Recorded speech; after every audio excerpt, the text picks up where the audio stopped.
Okay, so you're about to write a class, and now you need a field. It's a private field. What do you start with? Well, if you're a C++ developer, you already know you lead with an im because it's a member of the class. Are right, you Dan? insane? No, I'm serious. You're Im. crazy. Underscore. All private members start with an underscore. These sorts of standards drive developers crazy. It's a small religious war all the time. Would it be nice to know exactly what Microsoft has to think, or at least what the Microsoft API Standards team has to think? We've got them on this show of Dev Radio.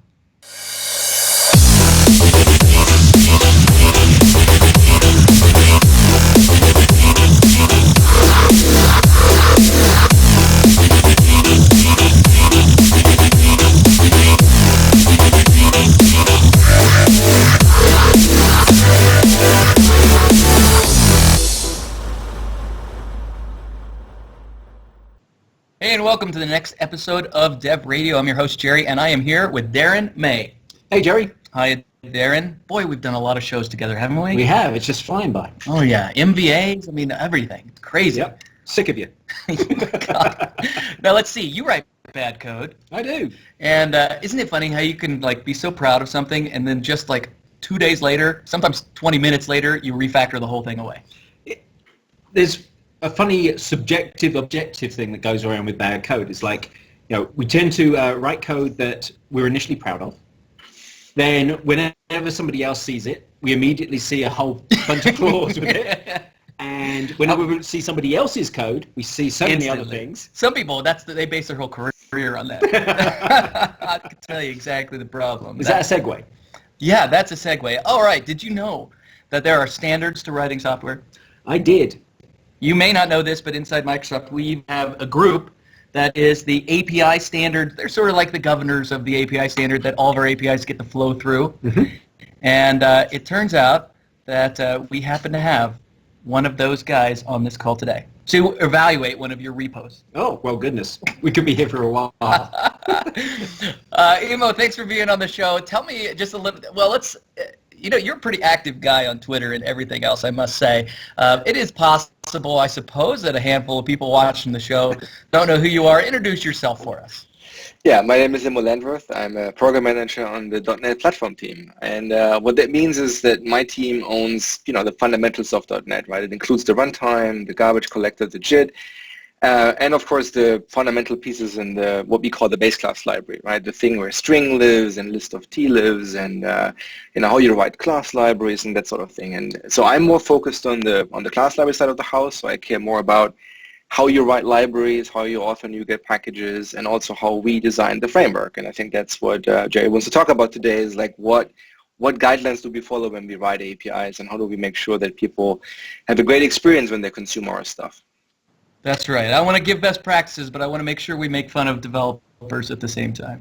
So I'm old enough to remember patterns and practices. Oh, yeah. And I remember... I'm not. What is it? I know, it's uncanny. It's uncanny. Let's just have a short memory. That's what I'm about. And I actually, one of the people who bought the framework design guidelines, and that had a lot of great stuff. By I can always mispronounce Christoph Swalinia's name. I remember him and Brad Abrams were the guys who kind of put a lot of that information into the book. And there was a lot of sites online where the patterns and practices had a lot of these code standards. How's that evolved, Immo? Yeah, so we are still following the design guidelines that are out there in this book. So pretty much everybody on my team that is involved with design guidelines, I think, has read this book at least once. I read it, I think, once or twice. What I usually tell people is the most important part of the book is not the 300 pages. They are more reference material for you to look up specific rules. It's more like the first 50 pages, maybe 100 pages, which talks about the philosophy of how do we come to these design guidelines and why do we follow them, why do we think they're important. And that's especially important because the framework and the C# language itself are still evolving. We're not done with them yet. So when the design guidelines were written, async and task of T didn't exist, for example, right? So at some point we had to just say, okay, how do we deal with these APIs? How do we name them? And that sort of thing. And these are still extensions of the original philosophy. So the philosophy that we have with the framework is, to just put it in one sentence, it's basically a very flat learning curve, right? But the idea is that when you learn technology A, let's say database access, and then you learn technology B, let's say reading and writing an XML file, you should feel that these APIs feel similar, that they follow the same guidelines, the same naming conventions, so that when you're learning a new technology, you're not, you don't have to learn another set of APIs, right? It feels like it's just another set of technologies, but it's the same kind of APIs. That's kind of the goal that we have, and that's very important for the framework because it's 250,000 APIs or something like that, and we have a vast majority of scenarios and things you can do with it, and so making sure that everything feels consistent and you're learning from area A applies to learning of area B really makes you much more productive than if you would have to learn these things all independently. All right. Now, Immo, you and I like and dislike a lot of similar things. So before we start talking about mistakes that developers make or recommendations developers could follow, let's talk just a little bit of behind your shoulder there.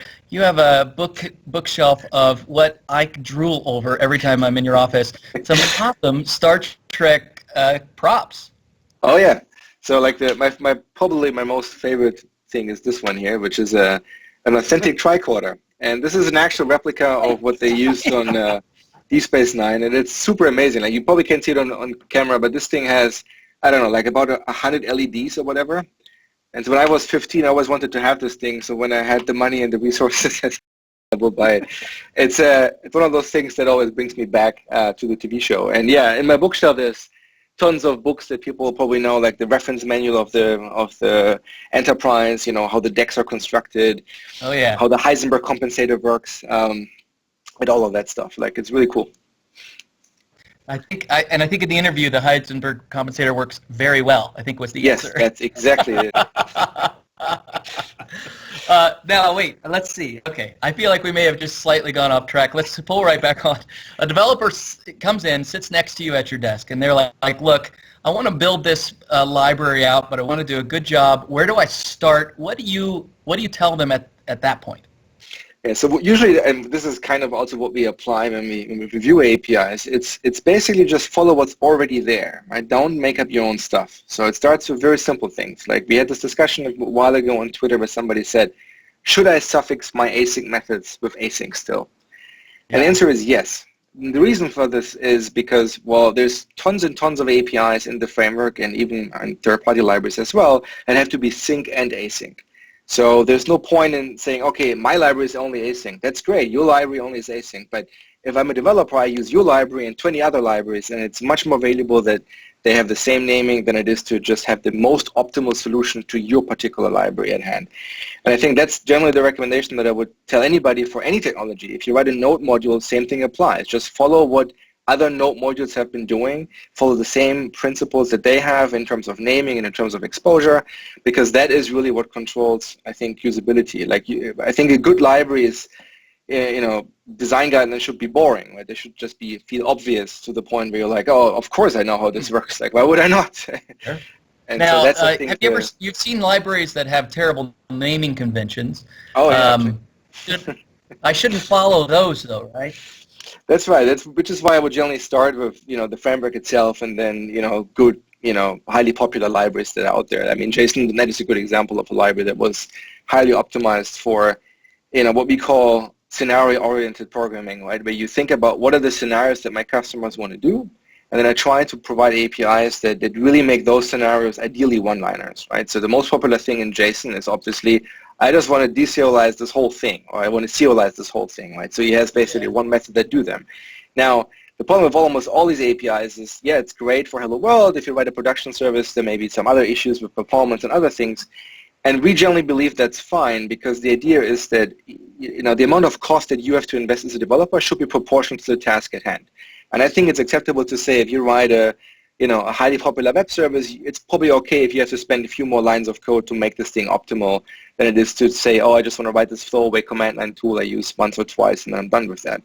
And so that's generally because especially when you construct your application, right? Even if it's a high production system, eventually you want to spike things early. You want to get quick successes and demonstrate the feasibility before you invest more money and resources, right? And I think that's why we generally say think of the scenarios and then think of the APIs that you have to create for those scenarios. And James has done a fantastic job doing that. Let's talk about good and bad examples that you might have at the top of your head, and it might even make sense now for you to share your screen. Oh yeah. Yeah, so Okay, here's you shared your screen. I can totally see it. Yeah, so here's a great example of an API that we should have never shipped. It's like one of my favorite pet peeves. Ironically, the docs seem to aggregate all the obsolete messages we had over the years. So this was the first one we had. So this was an API that was meant as a temporary workaround. Yeah, as they always say with temporary workarounds, it's sometimes lasts much longer than you want. So I think this is a typical mistake that people do, right? They try to unblock themselves, and then it's not meant to be publicly consumed. There are probably other examples like that. My personal pet peeve in general is that some of our APIs that we have, it's very unclear how these APIs should be used. So my other favorite example is the process class. If you ever try to start a process in Windows, it might seem obvious at first, but then you find out it's not. First of all, why the heck is this process class in the diagnostics namespace? It makes no sense in the diagnostics namespace. It's not. I don't want to diagnose anything. I just want to launch an application, right? So why is that? And the second thing is, this is a great example of something where you start with a set of scenarios, and then at some point you should figure out that there are too many, right? So the process class does a bunch of things. It's on the one hand side, it's actually used for diagnostics, as in give me the list of processes running on my system, and you can inspect those processes, right? And there's another set of scenarios, which is I want to launch a process. And then because it's Windows, there's multiple ways you can launch a process. And, the shell execute, which has one behavior, then there's create process, which is a different behavior. And you as a developer, you have to kind of understand how these things work. And the process class tries to abstract them away, but doesn't really do that. And then sometimes you get exceptions when you have them not correctly set up. And but just look at the number of methods here and like what they're named, and usually not what you're looking for at the first time you try to use it.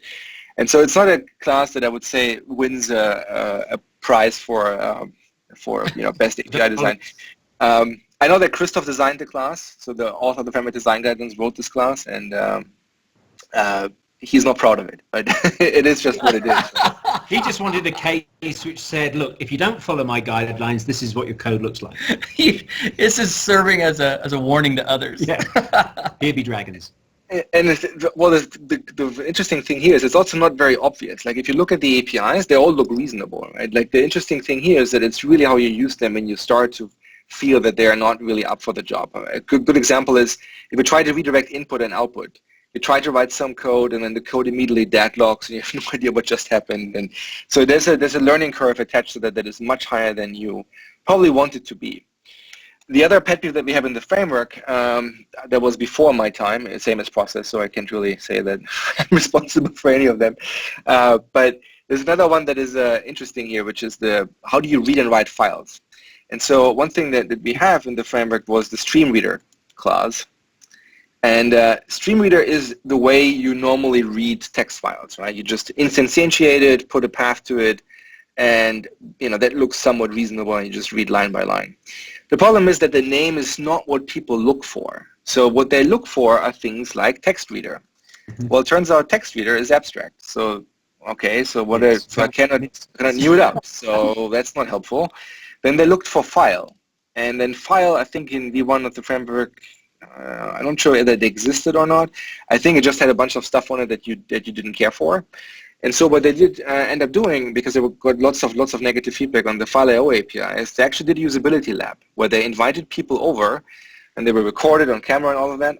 And then basically the task was read a text file and write to a text file. And then 10 out of 10 people failed to complete the task in under half an hour, or failed to do it at all. And so that, to me, is half an hour the goal? So I think half an hour is already way too long. Like if it takes you half an hour to find the API to read a text file, I think we failed. I think that's a fair assumption. And everybody on the team, who watched the first video thought, what an idiot. And then they watched the second one. I'm like, gee. And then the third one, like, oh my God. And the fourth one's like, gee, we failed so badly. And like you realize that, if everybody fails, the idiot is probably not the person using it. It's probably you who designed it, right? And like that's a learning exercise that I think everybody has to go through at some point in their careers when they design APIs, because it is tremendously harder to design something usable than it is to just, expose your code somehow, right? And that's a good example. So what we did end up doing is we exposed new APIs. So we have actually methods here now. They do exactly what you think they do. They have, read all lines, write all lines, and they are literally one-liners, right? Like here, does the file exist? Great, write to it, otherwise read from it. And so these are the kind of terminology people would look for, right? If they want to read a file, they probably look for something with read in the name and something with file in the name, right? And so once you figure out how people think, it's very easy to judge whether an API is usable or not. And so, yeah, that's basically, I think, my cautious tale about, how you should optimize for usability, because the APIs we had came from Java. They were optimized for compositionality, right? We have these stream classes you can plug into each other, these reader objects you can plug into each other, and that's all very powerful, but it's just not the most usable API surface. And now we have both of them, and it's a good example of a scenario where you focus on the scenario and you try to make the one scenario work. And yeah, if you have to process a 10 gigabyte text file, that's probably not the way to do it. But then again, like, how many times do you have to do that? Probably not that often. And if you have to, then it's also okay if you have to write a few more lines of code.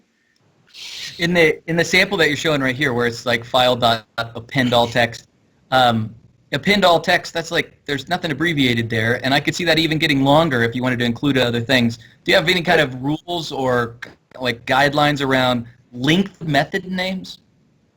Yeah, so we generally don't like abbreviations in the framework, and the reason for that is that it creates this, artificial lingo that is very domain specific suddenly, right? And pretty much I think that's the number one reason why both Win32 and C APIs tend to be hard to use.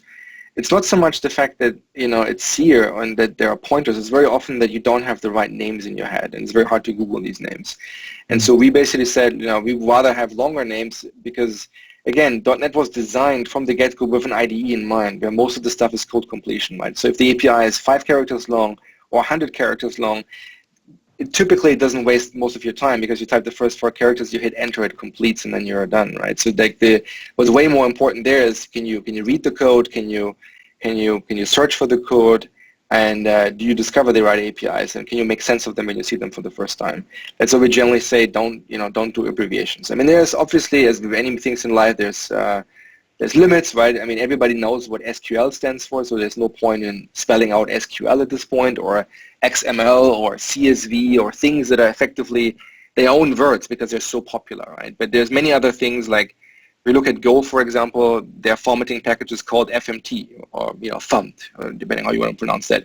And that's great probably when you type it in a text editor where you have no code completion because it's only 3 characters. But if you learn Go, it's not necessarily the thing you would be looking for, right? And so that's a trade-off that you have to make and say, how much do I care about discoverability versus, terseness.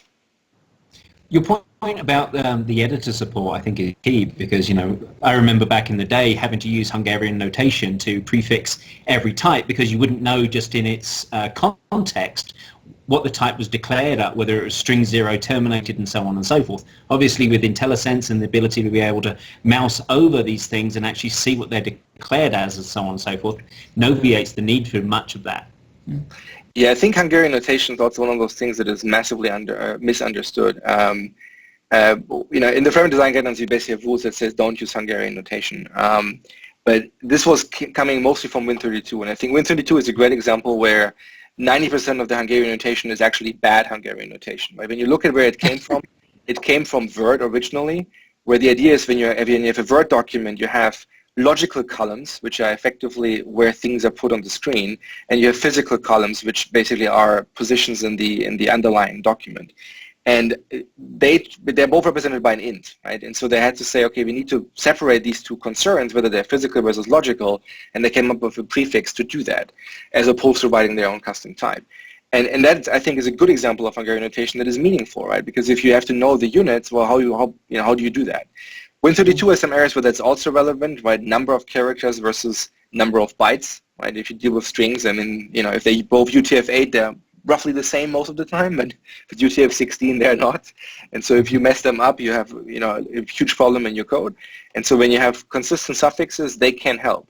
Now, I think in .NET we have better ways to do that. We usually tend to expose things as strong typed structs that are just thin wrappers around, let's say, an int. So we would have different types for, what is logical column versus a physical column, and then then at this point you no longer need Hungarian notation, right? But I think the original Hungarian notation was actually, I think, sensible. But you look at Win32 where you have Hungarian notation for, dword and long, like it becomes very verbose, and it doesn't tell you much more than what you already know from the type of the variable anyway.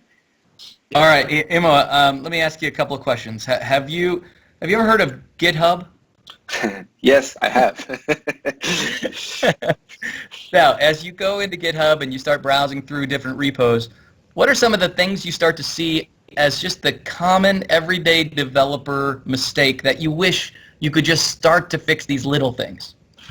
Yeah, so I think that I was just recently asked the exact same question on Twitter, and I saw some of the responses, and the responses were much better than what I thought originally, and I would agree with them. So one of them was, I wish every developer would understand async, and that I think I would totally subscribe to, because async has become this very pervasive thing that you have to use now.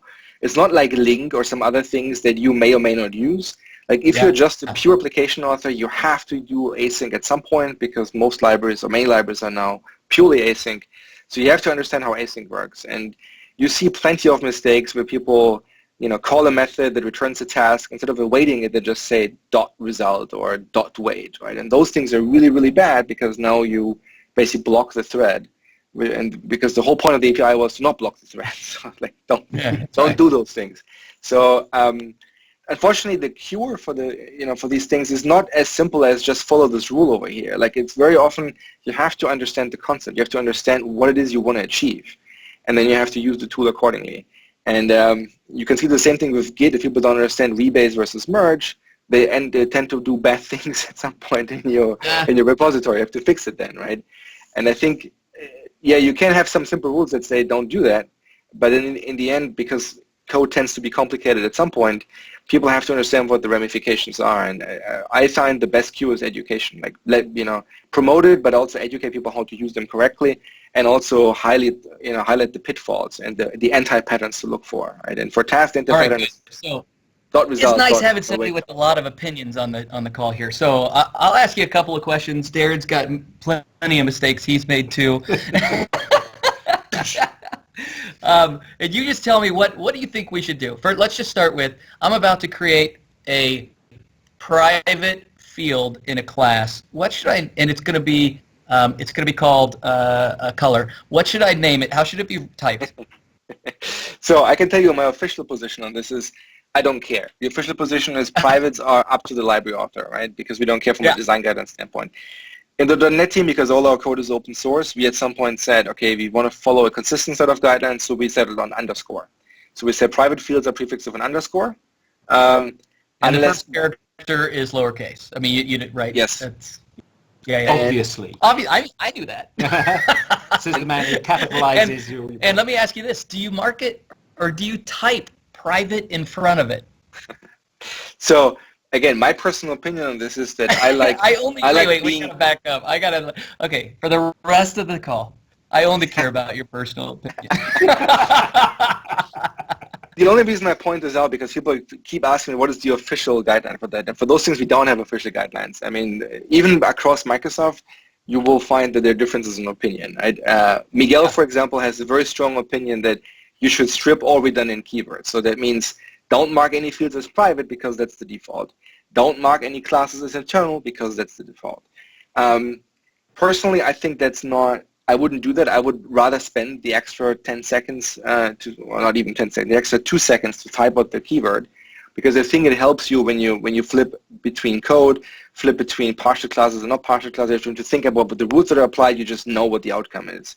And I personally think that's better. Yeah. Okay. And, before Daren kicks in here. All right, I'm about to create a class, and it's going to be called dog. And I'm going to say class dog.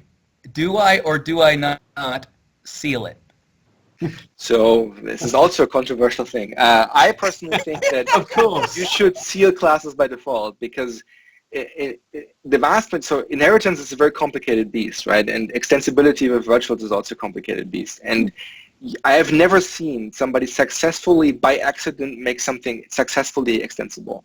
You have to think about those scenarios, and you have to think about what the implications are, and also design your classes as such. And if you just write them right there, chances are you don't need to inherit from this. And so I personally see all my classes by default, and so the first time I tried to inherit from that, I get a compile error, and I'm like, I probably never thought about that. So now I have to think about what it means to derive from this class. And chances are now I also find a few things that I have to make virtual, And then sometimes I end up not doing that, and I just write another class that just has dog as a field, which is also called as aggregation or composition. And that tends to be more powerful in the long run, but it hence comes with other, downsides. So, I mean, there are good cases for inheritance, and sometimes it's not applicable. Sure. To take the O out of OOP. Okay, I've got one more. Hang on, I got one more. Okay. It's right there. So I'm building I have a method, and let's say it's bark inside my dog class, and I have 2, 3, 4, 5, 6 now overrides, and the method argument's getting pretty long. What's the trigger that says start passing in an options class instead of having so many arguments? Yeah, I think we don't have a number for that in the framework. 43. I mean, there's 43. Okay, and we're done. I would say, personally, I think that if it's more than 3 or 4, you probably need to think about what it is you're trying to do here. I mean, if it's 4 or 5 and you think you're done, probably you're still better off making them arguments. Now, once you look at your parameters and you realize it becomes a grab bag, so probably I will never be done. There's very likely they will add one more. At that point, you probably should make it an option class, because then you're setting yourself up for success in the future. When you have to add something, just add a property. You don't have to change a million lines of code to pass in extra arguments. All right. That's good. So all right. that's I hear what the logic. If you think you're done, you could probably just close it without an options class. If you think it's going to grow or change, the options class keeps the signature from breaking. Yes. So that's kind of what you're saying. All right. Mm-hmm. Okay. Namespaces. I think that's one that a lot of people bang their heads against, especially in terms of a solution structure. Should namespaces equate to folders and subfolders within a solution? Does it depend? There you go. That's a good one. So in my own personal projects, I have done both. I have come to appreciate it follows the folder structure, because if you switch between many code bases, it is so much easier to navigate if you can predict the structure. It's especially useful, like there's the same thing with, there's this very related rule, which is, one file per type or not, right? And I do this as well. And the reason for that is if you open things in Sublime or Code or whatever, you don't have symbolic analysis either, ready yet, or it hasn't parsed yet, or it's not even available to you. If you can just type the file name, because you know the type name, you're pretty good, right? And then you can find the file very quickly. There is value in not doing that as well, which comes to terseness, and it also depends on the language, right? C# is pretty much very loose when it comes to order. F#, for example, has ordering constraints, so you're not able to declare things in the order that you may want to do them, so you have to think about how you structure your project accordingly. And so I think it probably depends on your own personal preferences. But honestly, if you work with very many code bases, predictability is at some point the winning argument to me. Yeah, predictability kind of leans to maintainability in the future as well. Right. It probably makes sense. Sometimes I've always heard people say your architecture or your what's the layout of your project? What do you call that? It's not architecture, but your taxonomy. Let's just say layout of the project. Maybe the only documentation you ever write. So you want to be careful with it, the way you do it. So what about partial classes? I've seen people that take a relatively large class and break it up into properties.partial and methods.partial and privates.partial and I've seen that too. Interface implementation.partial. Is that? Oh yeah. So I think it depends on the thing. The canonical example here is if you look at Roslyn, they have this thing called the binder, which is effectively the whole roots of the entire type system, right? And so if you look at this thing, is they kind of have to have everything in one type because that's how they visit the nodes in your program. And so they have broken up this whole thing into these, 30, 40 files. And I think if they wouldn't have done that, that would have been probably be really, really much worse to maintain, because now you have a 50,000 line file, right? Now, I think in general, when you do that, again, there are reasons when that is applicable. I think the Roslyn case is a prime example of you have to, because all these things are mutually recursive. So you cannot really break it apart into phases, which you kind of have to do as a precursor in order to break it apart into multiple types. And but I think the rule of thumb usually is if you find yourself really wanting to do that, probably your type does too much. And that's not always true, but it's probably true enough that you should at least think about that. So I would avoid that if I can. I know that you were talking about my jerk. I'm not talking about your code. No. Oh, no. No, I don't ever accept You your don't pull need to. requests. That's why. All right. I got another one. I could go on forever with these because they're so... All right. You're looking at a repo, and I'm having you review a pull request that Daren has submitted. And you look at this method that he's written called, let's say, bark in the dog class. How many lines until you're like, this is too long? You mean the contents of a method? Yes. Like, what's the right length of a method when you're trying to write a class?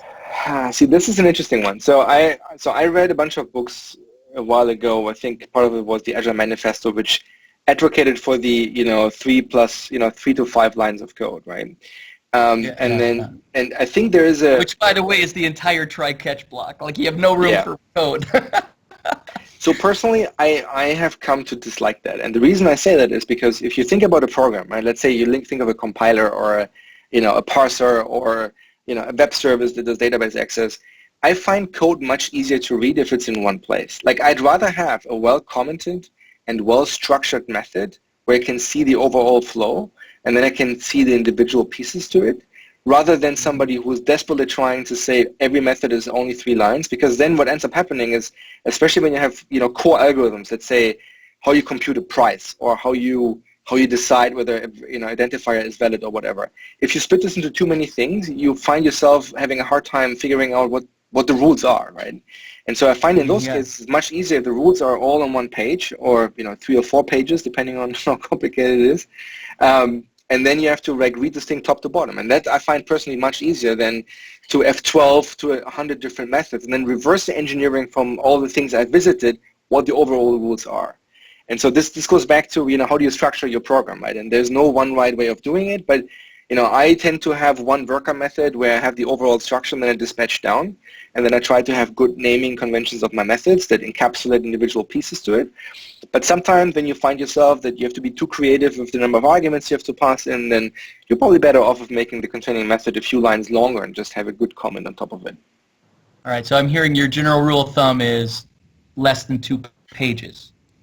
Okay. Yeah, I would say when it fits on a monitor, it's probably good enough these days, right?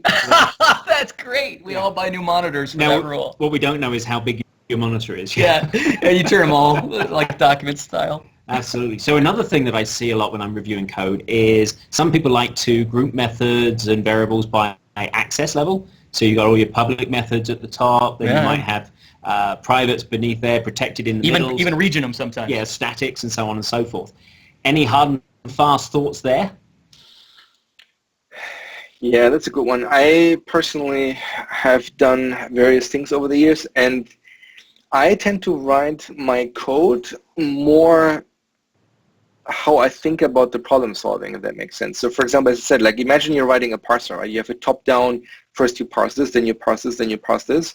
I try to structure my methods accordingly. So when I read from the top, it makes sense, right? So I can see the overall structure and the details.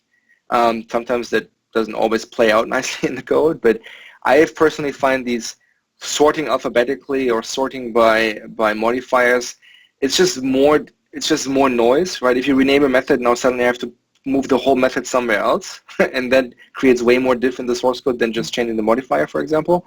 If I just make something private that used to be public or the other way around, then you have to shuffle things around. I don't like those things. And so because of those, you probably end up after a few iterations of this thing being either inconsistent or you accept larger diffs. And I rather prefer smaller diffs. Sometimes you have to refactor, but I would say, if the change is small, hopefully the diff is small. That's why I wouldn't do that. All right. But tell us something that's on the top of your mind. We've been giving you all of our goofy ideas. It's a good one. I would generally say, like, if you are in doubt what conventions you should be using, just look what other people are doing. And it's not so much about the shopping around for, the unicorn here. It's more about take a project that you personally had no idea how it works and you started reading it. And then reflect on what makes it easier for you to read about this, rather than what made your life harder when you read about it. And those are the coding conventions you should probably follow yourself.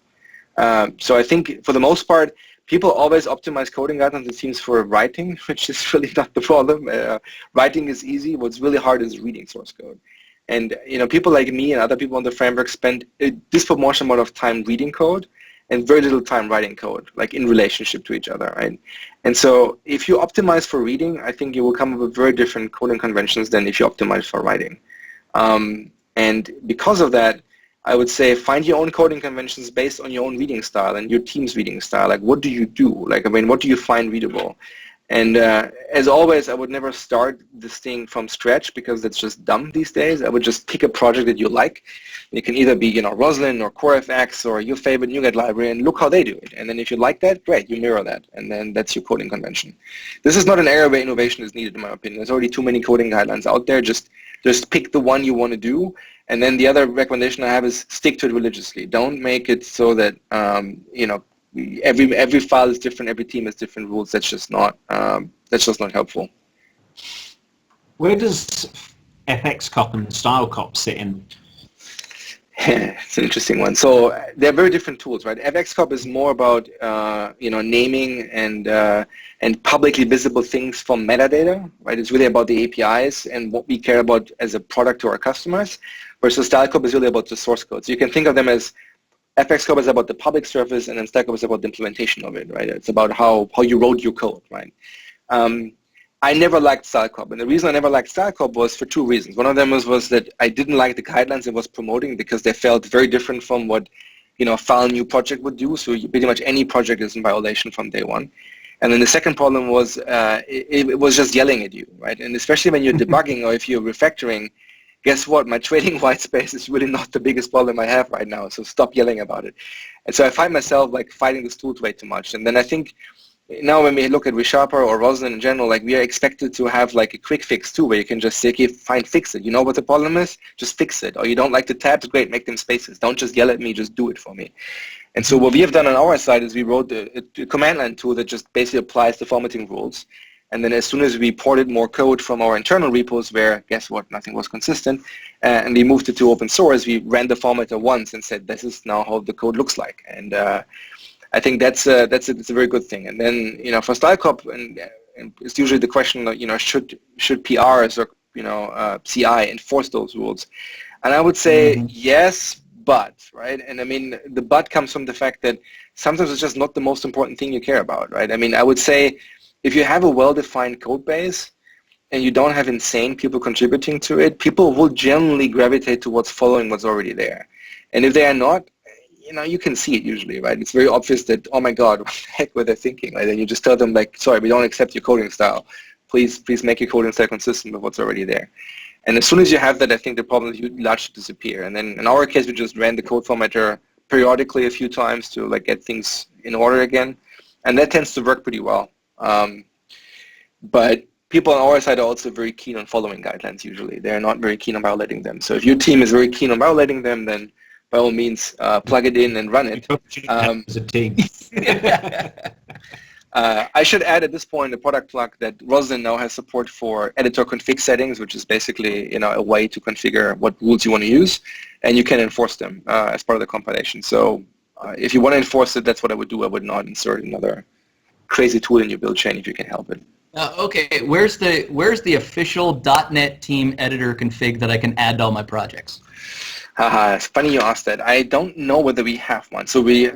I can let me find the link later. Like when we talked about this, the idea was, well, we will not do that. We will not say here's an official .NET rule set because we're not officially alignment ourselves. So we said, okay, here's one that the compiler is using, here's one that CoreFX is using, here's the one ASP.NET is using, and then you just pick the one you want. And I think we have like 3 or 4 of them available that you can download.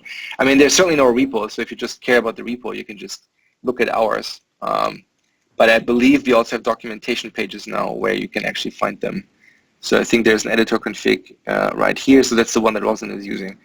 And I think they also have 2 different rules within Roslyn themselves. So the compiler, for example, really hates var.